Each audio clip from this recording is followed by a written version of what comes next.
Hi everybody. I just want to take a few seconds to bring to you some hopefully useful tools for you to organize your business when you're out and about each day. I don't know if everybody knows, but I do have a 8 to 5 office job. So I work my Avon business on my lunch hour, in the evenings, anytime that I can get. So I'm on my lunch hour right now.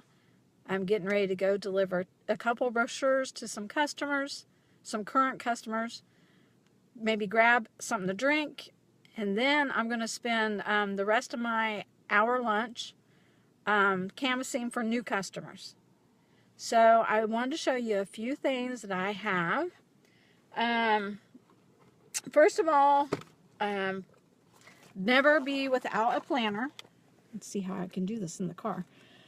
I love having everything planned out for the day on what I'm going to do. My time is limited and I need to know what's going to happen on what day.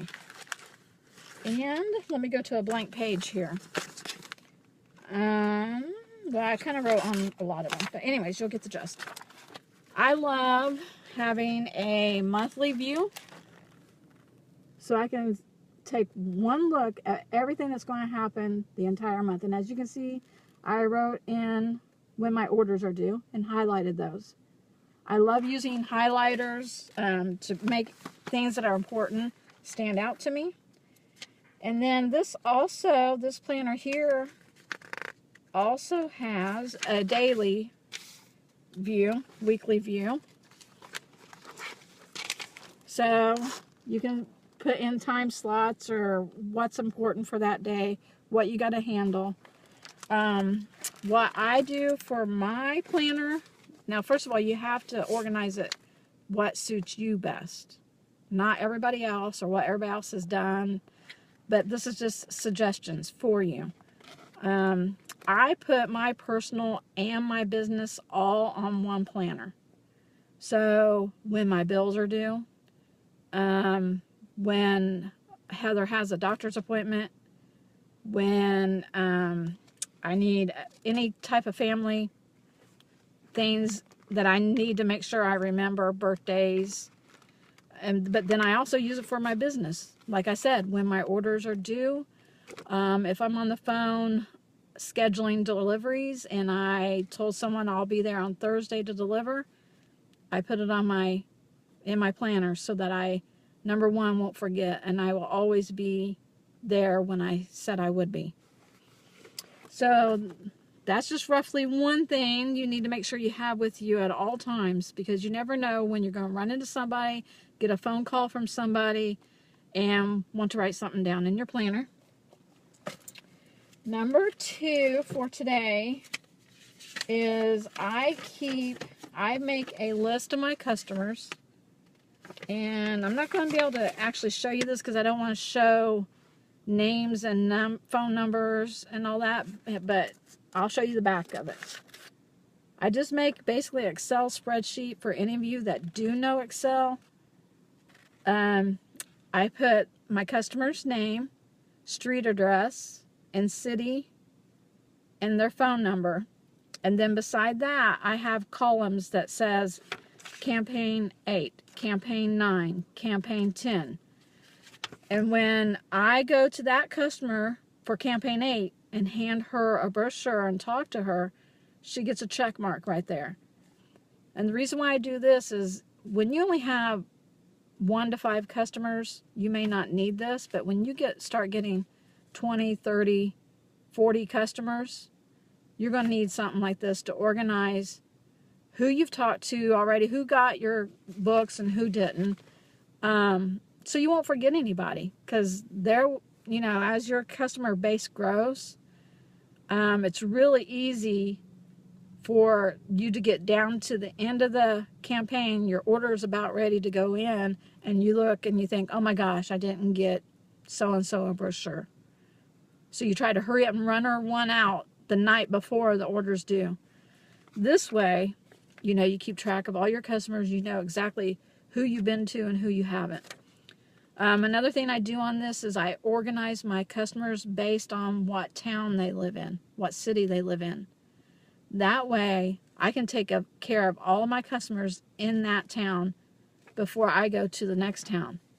And what I like to do is, depending on how large your customer base is, but I like to schedule, since I'm time limited with lunch hours and after work, I like to schedule my customers.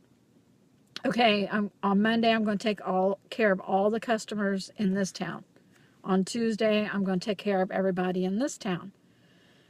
That way, it helps me get to everyone before the end of the 2-week period that we have to get our supplies and brochures and talk to them. Try to get face-to-face with them if I can, if they're not home. Some of my customers like for me to just leave the brochure in their mailbox. I have one lady that wants me to put it in her mailbox, and I'm like, oh, you're sure? And she's, yes, I know. Don't say anything. It's federal, whatever, but she gave me permission. But, yeah.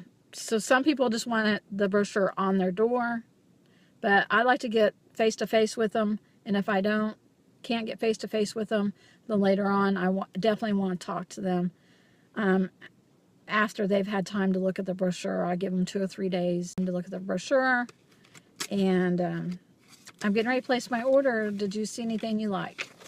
Okay, I know I'm trying to rush through this, but so that's another suggestion, to organize your customers so you know exactly where you're going on what day. Then lastly, I carried something simple as this, a little pocket notebook. This is a little bit bigger. It fits great inside my purse. So when I'm going into a business or I'm approaching someone with my brochure and I ask them if they currently have an Avon representative, have they seen an Avon book in a while, and all that. And if they say, no, I'd love to take your brochure and look at it, this helps me make sure I get their name and number, at least, if not email address, so that I can put them in my web office. I know also Lisa Scola talks about putting Post-it notes on your brochures so that you can always have a reminder there that, hey, I've got to get that name and number. And then other than that, it's a box full of brochures. My family just loves getting in my car because there's always boxes of brochures in here. And that's just the way it's going to be.